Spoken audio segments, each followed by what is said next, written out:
90% of blood pressure is called essential hypertension, and they don't even know what causes it after all of this research. Today, I'm going to unravel blood pressure and give you some natural solutions that may have a lot less side effects than medication. Of course, check with your doctor before implementing any of these solutions. So, you have about 100,000 miles of blood vessels in your body. Well, that is a lot of blood vessels, and these blood vessels do go to many locations in your body, many organs. In fact, all of your organs receive blood from your vascular system.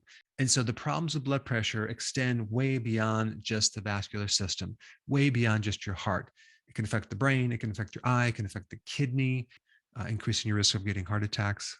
And it definitely increases your risk of getting a stroke by a factor of 3x. And blood pressure problems are very common. If you're over 60, you have a 50% chance of getting hypertension. To me, that is just way, way too high.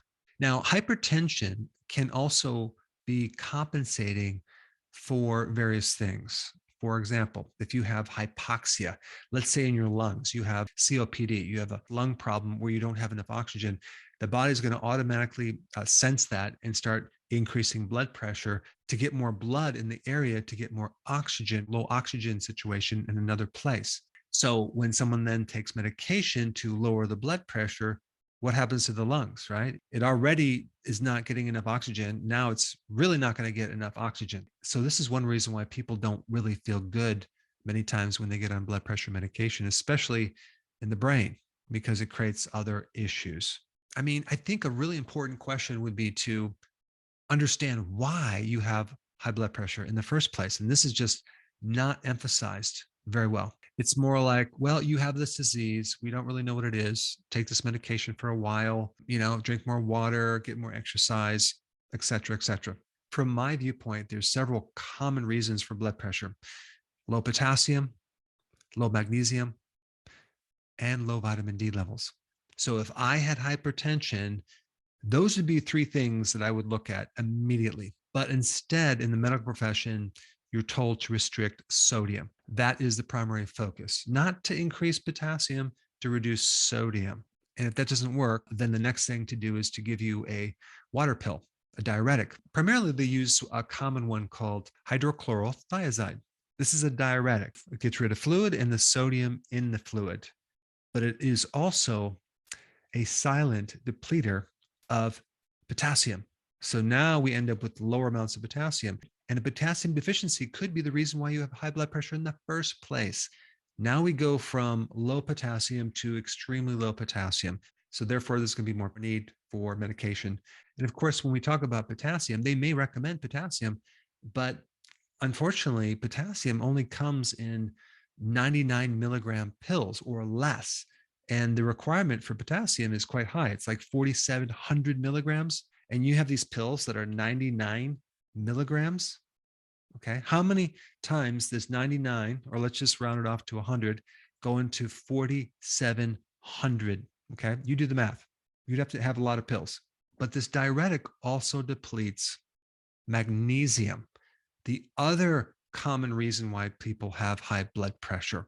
Another side effect of this diuretic is the increase of homocysteine. Now, if that doesn't work, there's always the calcium channel blockers. Okay.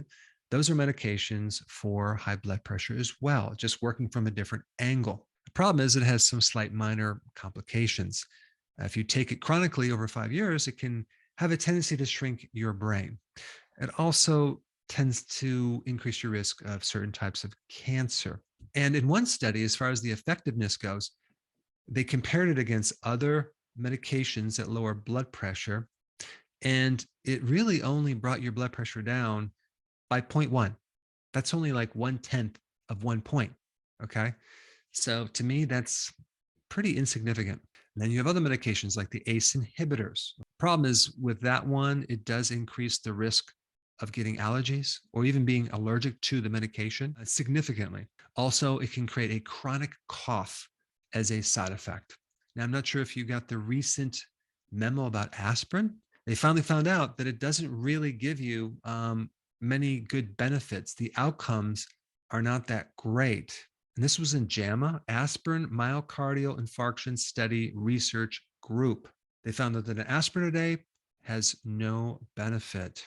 Now, there was another study that rekindled recommending aspirin, taking an aspirin a day, but they didn't even use aspirin. They used bufferin, okay, which is a different type of medication, and that had magnesium oxide, okay? Magnesium actually helps lower blood pressure, and they also had added some beta carotene. So who knows what was causing what? There's something else that you should know about. It's called nitric oxide. Nitric oxide greatly supports the inner layer of the arteries. Okay. It helps to lower blood pressure because it's a vasodilator. Some people even try to increase it to handle their erectile dysfunction because that's a vascular problem. You see, we're so focused on the arteries, but it can affect a lot of things. You probably heard of even vascular dementia because of what it can do to the brain. We have an enzyme that helps make nitric oxide. Okay. And that enzyme can be inhibited or turned off to a certain degree by a genetic variation problem. So if you have this problem, you might not have the benefit of that enzyme to make nitric oxide, thereby developing hypertension. And you can get a test to evaluate if you have this problem. There's a couple ways to do it. You can look at a DNA test or even get this other test. It's called ADMA, and that stands for asymmetrical dimethyl arginine. So getting the test will tell you very quickly if you're making enough of this nitric oxide. Now, the solution that I would recommend that has very minimal side effects, if any, is just to go out and buy some L-arginine. L-arginine will help you make more nitric oxide. So you can just include that as your protocol for helping yourself with this high blood pressure situation. Another really good natural remedy for high blood pressure is garlic. Garlic can act as a natural ACE inhibitor, as well as increasing this nitric oxide. Another really good food to take if you have high blood pressure is celery. Celery has a couple powerful phytonutrients that can help lower blood pressure and reduce adrenaline. So it helps you sleep, it helps your blood pressure. You'd want to take like 4 stalks of this celery, maybe with your last meal of the day. And you'll find that you'll actually get some benefit from that. Now, to support the endothelial layer of your arteries, tocotrienols is one of the best remedies for that. That's a type of vitamin E. So when you think about anything damaging the inside of the artery, think tocotrienols.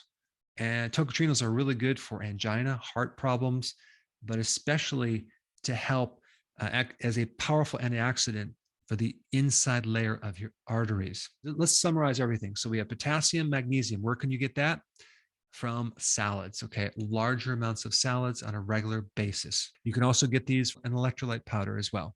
Vitamin D3, you can get that from the sun. It's very hard in the winter, so start taking vitamin D3. That might just handle your blood pressure, but you need to take at least 20,000 IUs every single day. Start including garlic in the diet, celery, and don't forget about the L-arginine. Okay, you can get in a powder and maybe take a scoop or even a whole scoop each day. Okay, to help increase nitric oxide and those tocotrienols that might come in handy to support the inside layer of your arteries. But realize that you also need to handle the foundational problem of your diet. And for information on that, I put that video up right here. Check it out.